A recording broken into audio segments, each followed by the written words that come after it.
Hello and welcome to Diabetes Connections in the News. I'm Stacey Sims, and in these shorter episodes, we talk about the top diabetes stories and headlines happening now.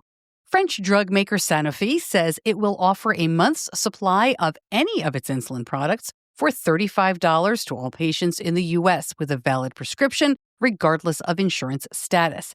This program has been operating for uninsured patients, but will now include those with commercial insurance or Medicare starting January 1st. Lilly and Novo have similar programs through which they offer insulin products for $35 a month, regardless of insurance in the U.S. It's interesting to note that there is no law at work here. The only legislation that has changed the price of insulin came with the Inflation Reduction Act in 2022 with the Medicare cap, helping lower the cost here, perhaps biosimilars hitting the market, and the huge profitability for GLP-1 drugs for Novo and Lilly. A pill typically prescribed for rheumatoid arthritis and alopecia might help slow the progression of type 1 diabetes. In a new study, baricitinib safely preserved the body's own insulin production in people newly diagnosed with T1D. Their diabetes started progressing once they stopped taking the drug.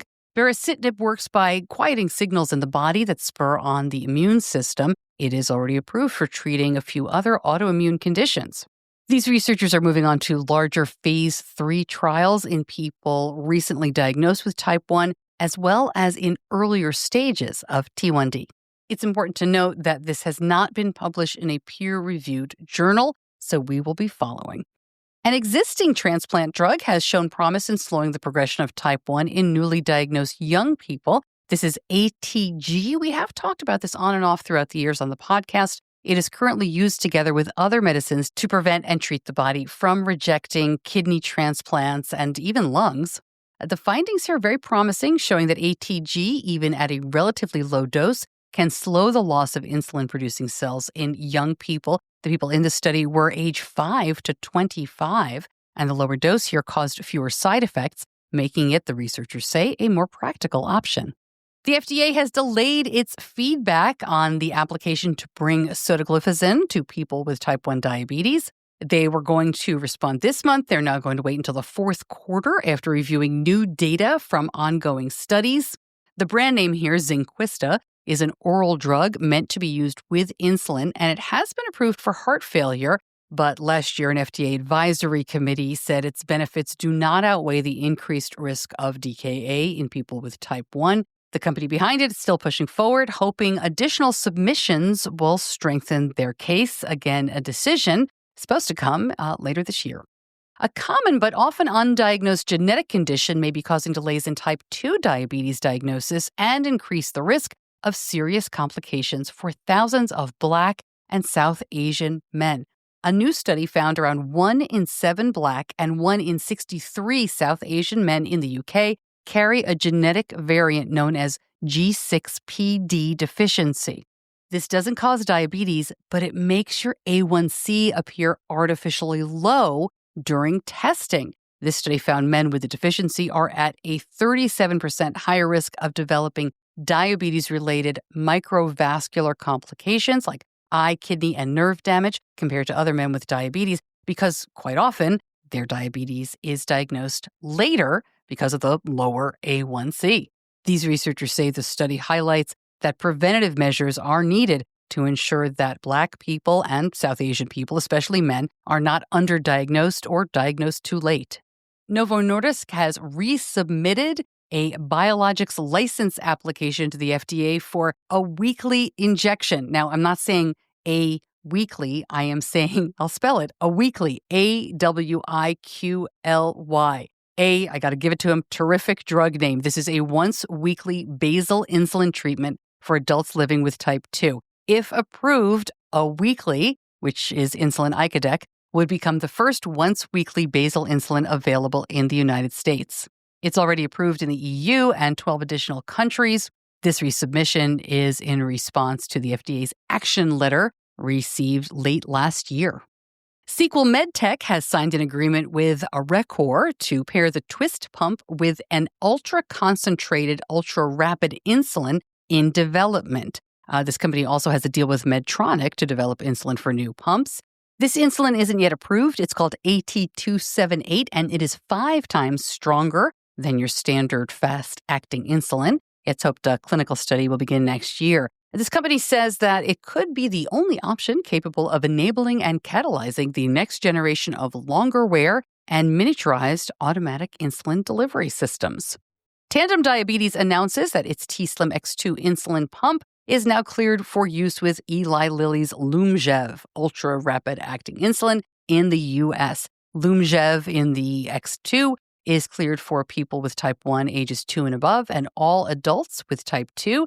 They are continuing to work towards securing Lyumjev for the Tandem Mobi pump. You can now place your order for the MiniMed 780G system with the Instinct sensor made by Abbott. This is a 15-day wear sensor with no transmitter or overtape required. It looks the same as the other Abbott sensors that you know, such as the Libre, but this one is proprietary, only works with Medtronic. Shipments are scheduled to start in November. Kind of a good news, bad news headline here. The global type 1 diabetes burden continues to increase rapidly, but that is driven by aging populations. That's a good thing as people with type 1 are living longer. Improved diagnosis and falling death rates, also good things. But the study estimates that type 1 will affect 9.5 million people globally in 2025, and that is up 13% since 2021. The really bad news here is that due to lack of diagnosis and big challenges, the actual number of people living with type 1 is likely much higher. They think there are about 4 million missing people who would have been alive in 2025 if they hadn't died prematurely from poor type 1 care. This is particularly true in India alone, where an estimated 160,000 people are thought to have died from missed diagnoses.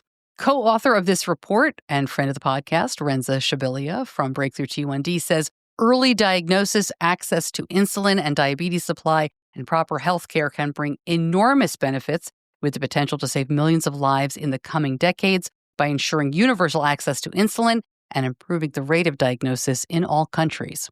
A new study finds that semaglutide, the active ingredient found in some GLP-1 medications, may help protect the eyes from diabetic retinopathy. Researchers think about 40% of all people with diabetes also have diabetic retinopathy. There's currently no cure. There are ways to manage.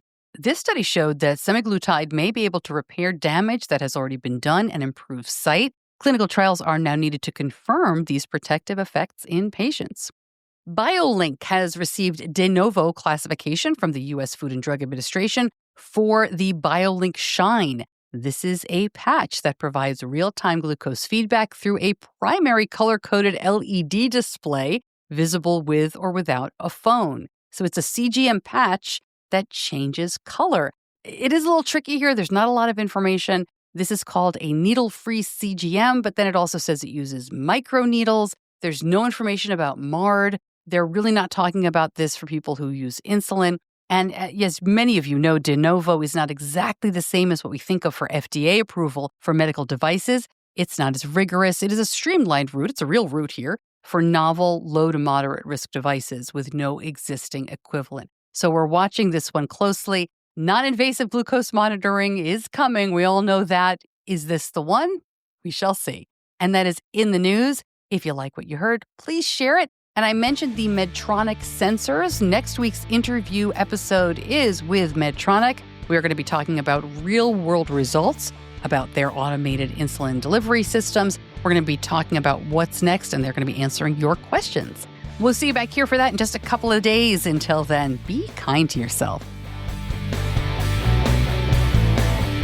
Diabetes Connections is a production of Stacey Sims Media.